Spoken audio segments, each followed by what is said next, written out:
حدید کی. اللہ فرما رہا ہے کہ ہم نے اپنے رسولوں کو بھیجا روشن نشانیوں کے ساتھ, میزان کے ساتھ, لِيَقُومَ النَّاسُ بِالْقِسْطِ. اس کے فوراً بعد اللہ فرماتا ہے وَأَنزَلْنَا الْحَدِيدَ فِيهِ بَأْسٌ شَدِيدٌ, اور ہم نے لوہا اتارا جو بہت ہی مضبوط ہے. سب جانتے ہیں لوہا نازل نہیں ہوتا, زمین سے نکلتا ہے, سارا مجمع نہیں ہے. ہاتھ جوڑ کے درخواست کر رہا ہوں, اللہ فرما رہا ہے وَأَنزَلْنَا الْحَدِيدَ فِيهِ بَأْسٌ شَدِيدٌ. اللہ فرما رہا ہے نبیوں کے ساتھ جو لوگ ہوتے ہیں وہ قیام کرتے ہیں, وہ رائز کرتے ہیں, وہ لڑتے ہیں.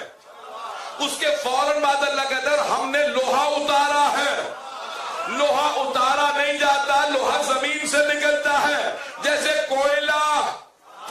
کوئلے کی مائن سے نکلتا ہے, سونا سونے کی مائن سے, توجہ, چاندی چاندی کی مائن سے, لوہا لوہے کی مائن سے. لیکن ایک لوہا اترا ہے, نام ذوالفقار ہے. تو مانو نبیوں کا مدد کیا.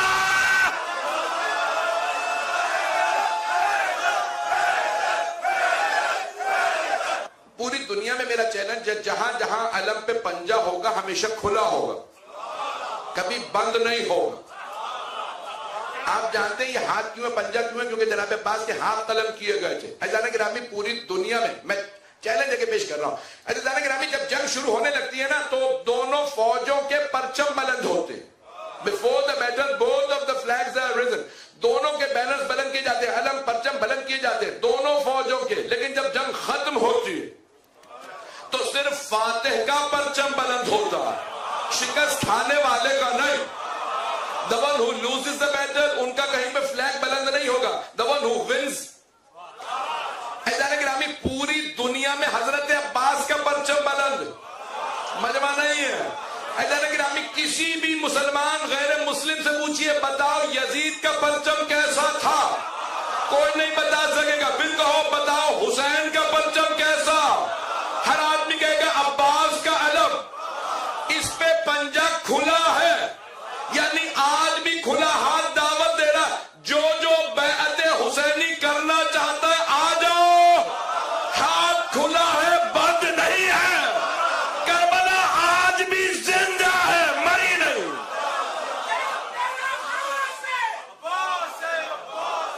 یہ مولا کے فضائل میں سے ایک مرتبہ آپ ایک یہودی عالم کے ساتھ سفر کر رہے تھے. گفتگو شروع ہوئی, اسے معلوم نہیں تھا یہ علی, اسے معلوم نہیں یہ باب مدینۃ العلم ہے. وہ اس نے چہرہ دیکھا کہ کوئی بہت ہی وجیح انسان ہے, بہت خوبصورت ہے, پرنور ہے, اگر اس کے ساتھ سفر ہو تو اچھا. پتہ نہیں لوگ ہیں یا نہیں.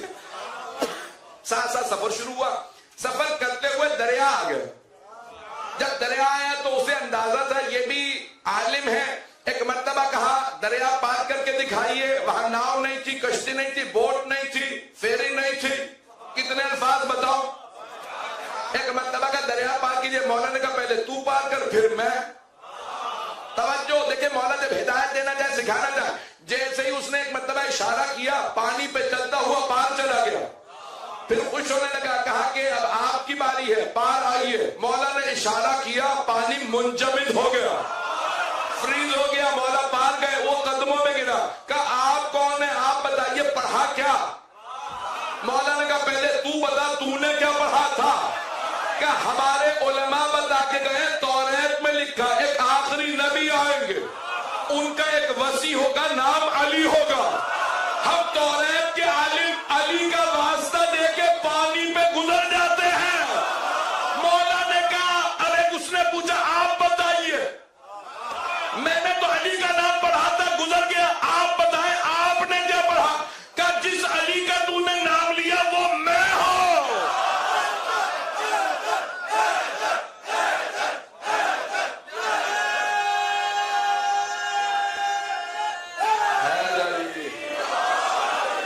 امام نے جو لوگ پہنچ گئے ان سب پہ سلام. امام نے فرمایا وہ جو 72 تھے نا, جیسے حبیب تھے, جیسے عباس تھے, علی اکبر تھے, قاسم تھے, اور محمد, ویسے 72 میرے جد کے پاس ہے. میرے پاس اگر 20 بھی, خدا کی قسم چھٹے امام کے الفاظ ہیں, even if I had 20 like the companions of my grandfather Hussein, اگر میرے پاس 20 بھی ہوتے ویسے جیسے میرے جد حسین کے پاس 72 تھے, 20 تو میں قیام کرتا ہوں. آنے والے نے کہا یہ آپ نے کیا بات کر دی, 20 سے تو بہت زیادہ ہے. دیکھیں کئی لوگوں کی مصیبت یہ ہے وہ امت کی غلطیاں نکالتے نکالتے امام کی اصلاح کرنے لگتے ہیں. پتہ نہیں میرے جملے پہنچ رہے ہیں نہیں. کئی لوگ ہیں نا میری آپ کی اصلاح کی, انہوں نے کہا چلو میں امام کی بھی. چلیں آپ لوگ پریشان ہو گئے, اس سے آگے نہیں جاؤں گا. گرامی ایک مرتبہ امام نے فرمایا 20 بھی ہوتے, ایون اف آئی ہیو 20. انہوں نے کہا نہیں مولا آپ کے پاس 20 تو کیا ہزاروں ہیں. امام نے کہا مثال کے طور پہ کون, for example who, for example my self, میں خود. امام نے کہا اچھا تو ان 72 جیسا. کہا امام نے کہا سامنے میرے گھر کے صحن میں تندور دیکھ رہا, برننگ سٹوو تھا نا. امام نے کہا آگ جل رہی ہے دیکھ رہا ہے. کہا ہاں. امام نے کہا اس میں چھلانگ لگا, کود جا. اسے کہا مولا میرے چھوٹے چھوٹے بچے ہیں, تھوڑا سا تو رحم کھا لیے. اتنے میں حضرت ہارون نے مکی تشریف لیا. امام نے کہا ہارون سامنے تندور ہے کود جائیے. انہوں نے یہ نہیں کہا مولا لڑ یہ رہا ہے میرا کیا پوچھو. اب پتا چلا وہ 72 چونو چرا نہیں کرتے تھے. بہت کا میرے بچے, میرے بھائی, میرے بزرگ. کہ مولا مجھے آپ پہ بھی تعجب ہے, قریب ترین آپ نے اپنا شاگرد اپنا شیعہ مار دیا اور آپ کو پریشانی بھی نہیں. امام نے کہا آ ذرا دیکھ. امام قریب گئے, تھکنا ہٹایا, دیکھا آگ گلزار بن چکی ہے. The fire had turned into flowers. امام نے کہا ایسے بتا کتنے, کہا ایسے 20 بھی نہیں ہے. امام نے فرمایا اب خبردار مقابلہ 72 کا نہ کرنا.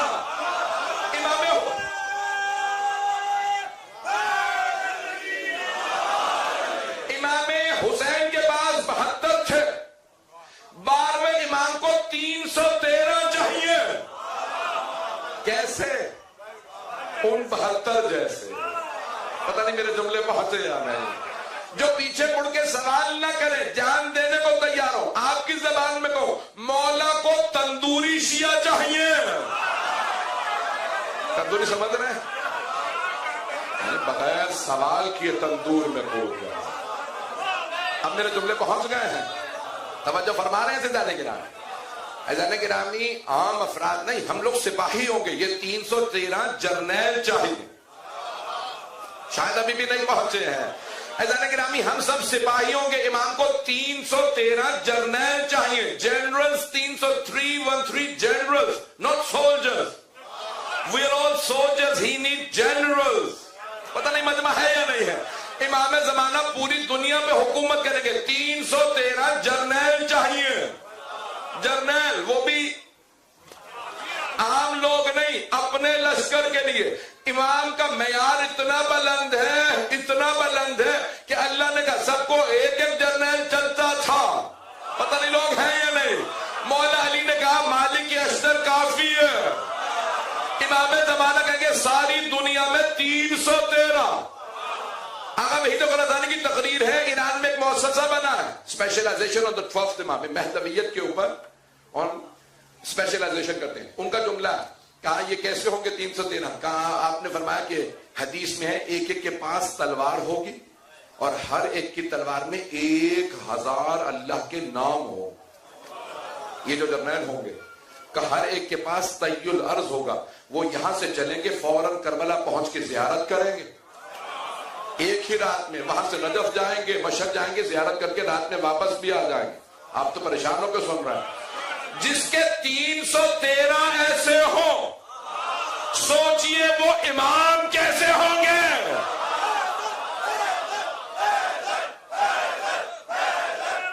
میں تو پریشان کر رہا ہوں آج.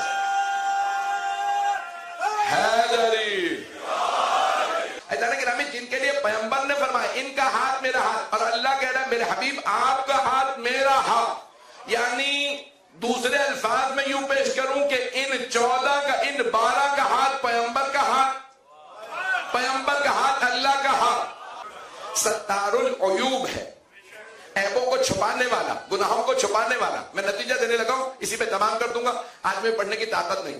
عزیزان گرامی اللہ عیبوں پہ پردے ڈالتا رہتا ہے, گناہوں کو چھپاتا رہتا ہے. ایک گناہ کیا پردہ ڈال دے گا, 2 گناہ کیے پردے ڈال دے گا. ایک وقت آتا ہے اللہ کہتا ہے 70 تک مثال کے طور پہ.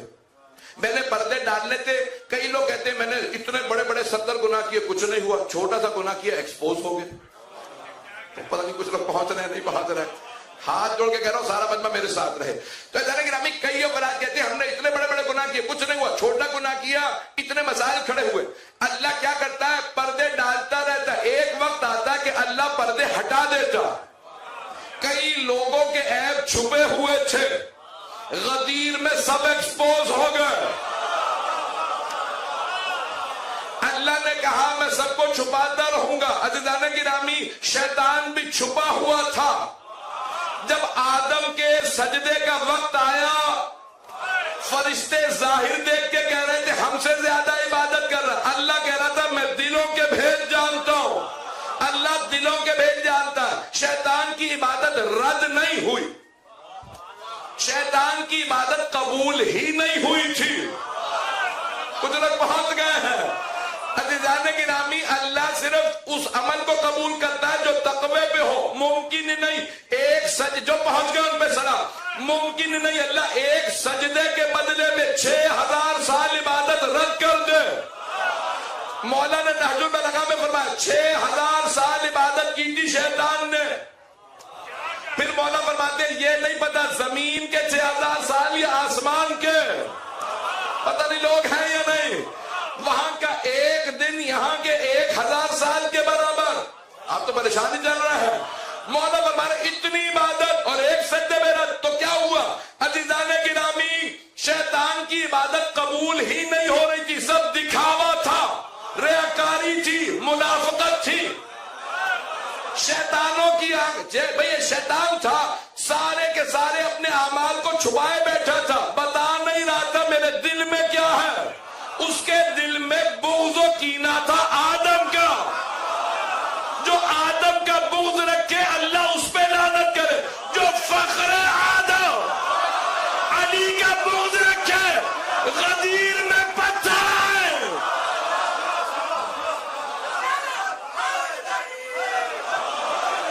مخالفت نیک آدمی کی گناہ, لیکن لعنت کا مستحق کب بنتا ہے جب حق کے مقابلے میں آ.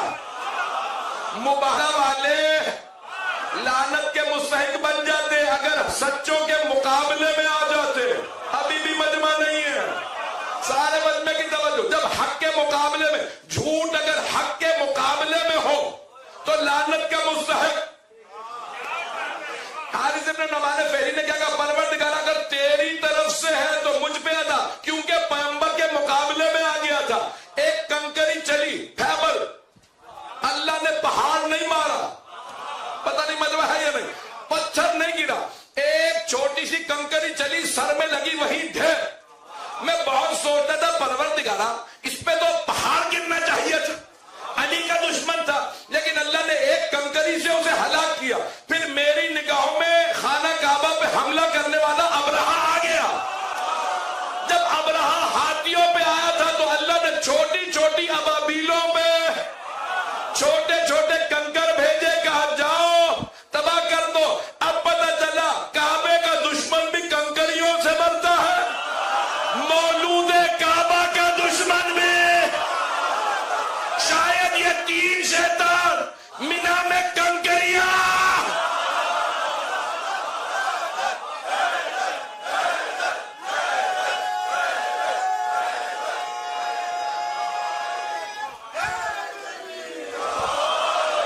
میں نے 40 کے رات مسائل پڑھے تھے, 40 کے بعد کے 2 جملے برداشت کریں گے, میں پڑھوں عزیزان گرامی. بس ایک مرتبہ مولا سجاد نے قبر کو بند کیا, سارے بنی اسد دیکھ رہے ہیں, مولا نے ہاتھ کی انگلی سے قبر پہ لکھا ھذا قبر ابی عبداللہ الحسین الذی قتل غریبا ومظلوما وعطشانا. یہ ابی عبداللہ الحسین کی قبر ہے جنہیں غربت کے عالم میں, مظلومیت کی حالت میں پیاسا ذبح کر دیا گیا. قبر پہ لکھا. جب جانے لگے بنی اسد نے پوچھا قیدی آئے بھی آپ خاموشی سے تھے, جا بھی خاموشی سے رہے ہیں, بتائیے آپ کون ہیں؟ مولا نے فرمایا انا علی ابن الحسین, میں حسین ابن علی کا بیٹا علی. پھپھیوں کو کوفے کے زندان میں تنہا چھوڑ کے آیا ہوں. اجرکم اللہ. بھئی میں نے تمام کر دیا. ہاتھ جوڑ کے آخری جملے سن لیجئے. میں نے کہا تھا ایک مرتبہ چہلم سے مدینے کی واپسی کے 2 جملے پڑھوں گا. اب میں جانتا ہوں نہ آپ میں رولنے کی طاقت نہ مجھ میں پڑھنے کی طاقت. 3 دن تک بیبیاں چہلم پہ کربلا میں روتی نہیں. مولا سجاد نے فرمایا پھوپھی اماں کل صبح ہم مدینے واپس چلے جائیں گے, بیبیوں سے کہیے گا تیار رہیں. ایک مرتبہ مولا سجاد نے پوچھا پھوپھی اماں بیبیاں تیار ہیں؟ جناب زینب نے فرمایا بیٹا سب بیبیاں تیار ہیں, آپ کی ماں رباب تیار نہیں ہے. مولا سجاد آئے مادر گرامی کیا بات ہے آپ تیار نہیں ہیں, ہم مدینے واپس جا رہے ہیں. کہ بیٹا سجاد جب کوئی خاتون اپنے وطن واپس جاتی ہے بیوہ ہونے کے بعد شوہر کی نشانیاں لے کے جاتی ہے. میرے پاس میرے مولا کی 2 نشانیاں تھیں. علی اصغر کربلا میں رہ گیا, میری بیٹی شام میں رہ گئی. سجاد میرے مولا کربلا میں ہیں, سجاد میں مدینے جاؤں تو کس منہ سے جاؤں. مولا نے پوچھا مادر گرامی آپ کربلا میں کیا کیجئے گا؟ کہ سجاد میں قبروں پہ پانی ڈالا کروں گے, سجاد میں قبروں کی صفائی کیا کروں گی. سجاد جب زائرین آئیں گے نا میں بتاؤں گی یہاں میرے مولا کی قبر ہے. سجاد میں زائرین کو بتاؤں گی میرے مولا کا گلا کیسے کاٹا. سجاد میں بتاؤں گی علی اصغر کو تیر کہاں لگا, علی اکبر کو برچھی. حضرت کو منع. بس بھئی آخری جملہ مجھ میں پڑھنے کی طاقت نہیں ہے. حضرت گرامی مولا سجاد نے فرمایا مادر گرامی میری غیرت برداشت نہیں کرتی, میں آپ کو یہاں تنہا چھوڑ داؤں. آپ جانتے ہیں نا صرف قبریں تھیں, ابھی زری نہیں تھی, ابھی روزہ تیار نہیں ہوا تھا. مولا سجاد نے کہا مادر گرامی واپس چلیے. بس بھائی آخری جملہ سن لیجئے. مدینے میں اعلان ہو گیا حسین مارے گئے. سارے مدینے والے روزے رسول پہ جمع ہو گئے. جب سب آئے اور گریہ کرنے لگے ارے حسین مارے گئے, سب وہاں رو رہے تھے. ایک مرتبہ مولا سجاد پھوپھیوں کو لے کے روزہ رسول پہ آئے. جناب زینب نے دونوں ہاتھ روزہ رسول پہ رکھے, بلند آواز سے کہا یا جدہ انی نائیت الیک بولدک الحسین. نانا میں آپ کے نواسے حسین کی سنانی لائی ہوں. نانا میں 70 قدم کے فاصلے پہ کھڑی تھی جب شمر نے سر سے امامہ اتارا. نانا جب بالوں میں ہاتھ ڈالا خنجر چلایا. نانا میں نے رو رو کے کہا اما فیکم مسلم, کیا تمہارے درمیان کوئی مسلمان نہیں ہے؟ یہ تمہارے نبی کا نواسا ہے. میری ماں نے چکیاں پیس کے پالا تھا. روایت کے الفاظ مدینے والے اتنی بلند آواز سے رو رہے تھے جناب زینب کے خطبے کی آواز نہیں آ رہی تھی, بیوی کے مصائب کی آواز نہیں آ رہی. جب سب روتے روتے تھک گئے اور خاموش ہو گئے تو جناب زینب نے فرمایا نانا اگر نامحرموں کا مجمع نہ ہوتا میں کلائیوں سے چادر ہٹاتی, نانا میں بازوؤں کے نیل دکھاتی, نانا میں بتاتی آپ کی امت نے مجھے کتنے تازیانے مارے.